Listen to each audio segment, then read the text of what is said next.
Law of constant proportion जो है वो आज हम आप लोगों के साथ जो है वो डिस्कस करने वाले हैं। क्या डेफिनेशन है इसकी देखते हैं। इन अ केमिकल सब्सटेंस, कोई भी केमिकल सब्सटेंस अगर हम लोगों के पास है, एलिमेंट्स जो है ना वो present in definite proportion by mass. मतलब एलिमेंट्स जो है वो एक डेफिनाइट मतलब एक फिक्स्ड प्रोपोर्शन में जो है ना वो प्रेजेंट रहते हैं। इसी चीज को मैं आपको जो है वो समझा रहा हूं। जैसे फॉर एग्जांपल मान लीजिए बेटा हमारे पास एक मॉलिक्यूल है वाटर का।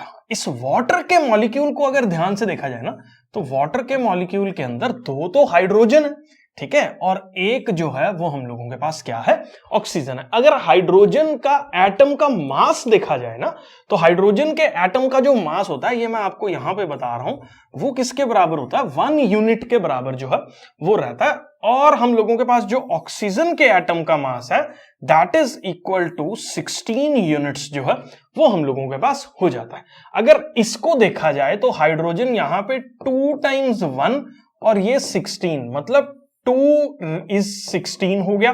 कॉमन रेशियो अगर फाइंड आउट की जाए तो 1:8 के अंदर जो है वो हाइड्रोजन और ऑक्सीजन जो है वो प्रेजेंट है। हाइड्रोजन और ऑक्सीजन 1:8 के अंदर क्या प्रेजेंट है, मतलब क्या है इसका कि अगर एक मॉलिक्यूल वाटर का लिया जाए तो उसमें हाइड्रोजन और ऑक्सीजन के जो मासेस का रेशो होता है, मतलब जितना हाइड्रोजन इस टू ऑक्सीजन का मास है वो 1:8 जो है वो होता है। चाहे आप पानी इंडिया का ले लो, न्यूजीलैंड का ले लो, ऑस्ट्रेलिया का ले लो, कनाडा का ले लो, पाकिस्तान का ले लो, चाइना का ले लो, कहीं का भी पानी ले लो, वाटर मॉलिक्यूल के अंदर हाइड्रोजन इस टू ऑक्सीजन का जो रेशियो है वो 1:8 रहता है। नेचर ने कोई भी गड़बड़ जो है वो कहीं पे भी नहीं कर रखी।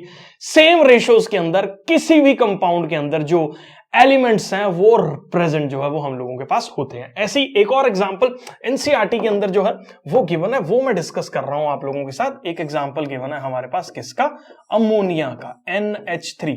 ये एक मॉलिक्यूल है जिसका कॉमन नाम है, काफी फेमस मॉलिक्यूल है ये केमिस्ट्री के अंदर, जिसको हम लोग अमोनिया बोलते हैं। और इसके अंदर एक नाइट्रोजन प्रेजेंट है और 3 इसके अंदर जो है वो हाइड्रोजन प्रेजेंट है। अगर मासेस की बात की जाए ना तो नाइट्रोजन का जो मास होता है वो हम लोगों के पास 14 यूनिट्स होता है और हाइड्रोजन का मास मैंने आपको अभी बताया कि 1 यूनिट है।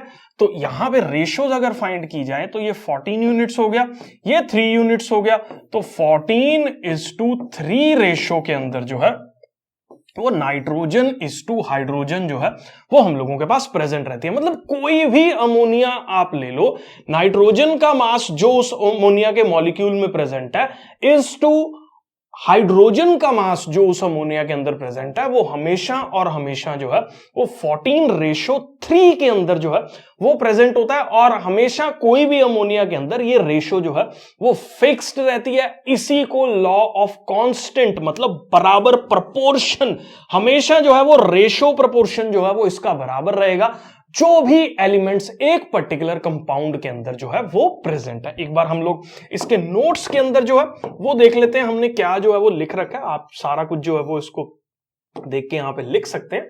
और यहां पे देखो थोड़ा सा हम लोग जो है वो देखते हैं इसको कि हमने एग्जांपल्स जो है वो कौन कौन से ले रखे हैं इसके अंदर कि in a compound such as water दो हाइड्रोजन और ऑक्सीजन के मासेस का रेशियो हमेशा 1:8 है। इसका मतलब क्या कि अगर मैं 1 ग्राम हाइड्रोजन लूं तो उसके अंदर 8 ग्राम ऑक्सीजन जो है वो डालनी पड़ेगी, तभी जाके जो है वो वाटर ऑब्टेन होगा।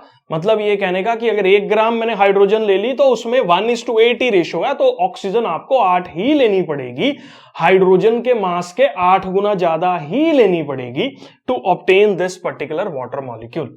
उसके बाद अमोनिया के अंदर बात की जाए तो नाइट्रोजन और हाइड्रोजन का जो रेशियो है वो अभी हम लोगों ने बताया कि 14:3 रेशियो के अंदर प्रेजेंट है। चाहे किसी भी सोर्स से, किसी भी प्रोसेस से, किसी भी अलग केमिकल रिएक्शन से क्यों ना हम लोग जो है वो अमोनिया प्रिपेयर कर रहे हो, अमोनिया के अंदर हमेशा नाइट्रोजन और जो हाइड्रोजन है उसका रेशो 14:3 के अंदर जो है वो प्रेजेंट होता है। मैं अज्यूम करके चल रहा हूं लॉ ऑफ कांस्टेंट प्रोपोर्शन जो है वो आपको क्लियर है।